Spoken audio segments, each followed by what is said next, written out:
If you were stuck on an island in the Mediterranean with a beautiful goddess who promised to make you immortal and was also great in the sack, what would you do?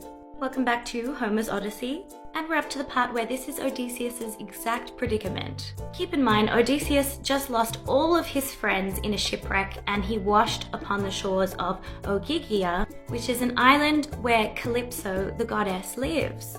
And she loves Odysseus.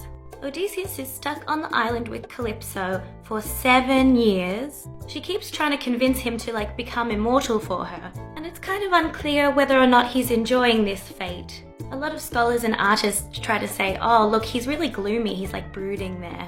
He's a prisoner, he doesn't want to be there at all. He just wants to go home to his wife. But where was that energy when he was having children with Circe on her island?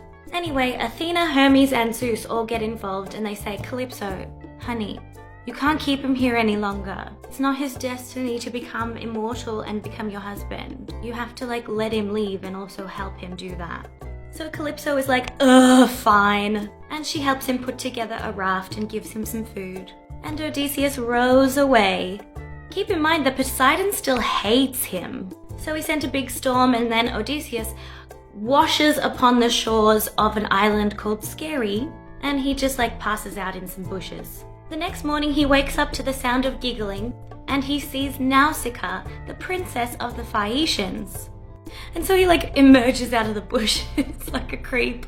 Would you look at this guy? So creepy. But Athena, who's been looking after him this whole time, puts a spell on him to make him really muscly and really attractive. Keeping in mind that Odysseus is not typically supposed to be an attractive guy.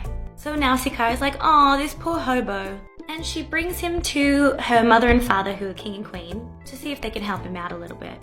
But they like him so much, they're ooh, do you want to marry our daughter Nausicaa? And he's no. And so they're okay, yeah, fair enough. So they give him a bunch of gold and riches, and they put him on a boat and they deliver him over to Ithaca. They basically take him home safely.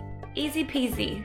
So Odysseus arrives in Ithaca. He stashes away all the riches and then he disguises himself as a beggar.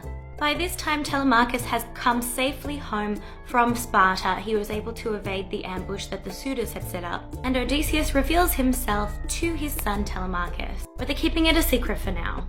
And off they go to the palace to see what can be done about these suitors. Because they've been so rude. They were drinking his wine, eating his food, trying to marry his wife. Fun fact, the island Ogygia, where Calypso lives, is said to be the island's Camino o Gozo in Malta.